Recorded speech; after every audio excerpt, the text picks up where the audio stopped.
Mga katibayan ng pagkapropeta ni Propeta Muhammad katapatan at integridad. Si Muhammad ay kilala sa kanyang mga tao bilang As-Sadiq Al-Amin, ang katotohanan at mapagkakatiwalaan. Bago ang Islam, hindi siya kailanman nakilala sa pagsisinungaling at binalaan laban sa hindi katapatan. Kawalan ng kaalaman at kakulangan sa naunang kaalaman, si Muhammad ay walang pinag-aralan, hindi marunong magbasa o magsulat, at nanatiling gayon sa buong buhay niya. Bago tumanggap ng banal na paghahayag, wala siyang kaalaman sa relihiyon o pamilyar sa mga naunang banal na kasulatan. Ito pa rin ang nangyari sa unang 40 taon ng kanyang buhay. Mga natupad na propesya, hinulaan ni Muhammad ang mga pangyayari tulad ng mga tagumpay na makakamit ng kanyang komunidad, ang pagbagsak ng mga tiranikong imperyo tulad ng sa Persia at Roma, at ang pagtatatag ng Islam sa buong lupain.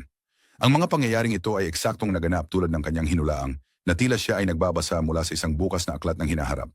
Nagpropesya rin siya ng maraming pangyayari na naging tao sa ating panahon, tulad ng ang pagkamatay ng mga eskolar, ang laganap na kamangmangan, nadagdagan ng mga pagpatay, ang paglitaw ng mga pagsubok at lindol, panggagaya sa mga di mananampalataya, ang pagpapalawak ng mga merkado, ang paglaganap ng mga pagbabawal tulad ng pagpapautang na may interes at pakikiapid, mga babaeng lantarang nagpapakita ng kanilang kagandahan, dating mga mahihirap na tao na nakikipagkompetensya upang magtayo ng mga grand structures.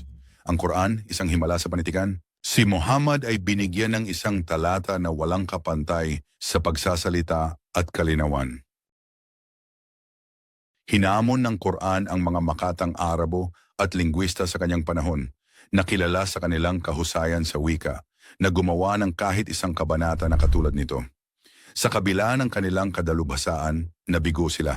Hanggang ngayon, wala pang nagsasabing ginagaya ang pagsasalita, istruktura o kadakilaan ng Quran. Halimbawa ng katangian, ang buhay ni Muhammad ay nagsisilbing praktikal na halimbawa ng katapatan, awa, kabaitan, katotohanan, katapangan at kagandahang loob. Iniwasan niya ang lahat ng bisyo at makamundong tukso, hinahangad lamang ang kasiyahan ng Diyos sa kabilang buhay. Lagi niyang iniisip ang Diyos sa lahat ng kanyang mga kilos at pag-uugali. Pag-ibig ng kanyang mga alagad, ang Diyos ay nagtanim ng malalim na pagmamahal kay Muhammad sa puso ng mga taong naniniwala sa kanya.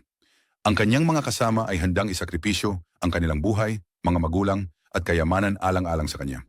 Kahit ngayon, malalim ang paggalang at pagmamahal ng mga Muslim sa kanya, kadalasan ay handang isuko ang lahat para lang makita siya minsan. Natatanging pangangalaga sa kanyang pamana. Walang ibang talambuhay na napangalagaan na kasing komprehensibo ni Propeta Muhammad. Siya ang pinakamaimpluwensyang tao sa kasaysayan ng tao. Binabanggit siya ng kanyang mga tagasunod tuwing umaga, gabi at maraming beses araw-araw na nagpapadala ng mga pagpapala sa kanya dahil sa tunay na pagmamahal.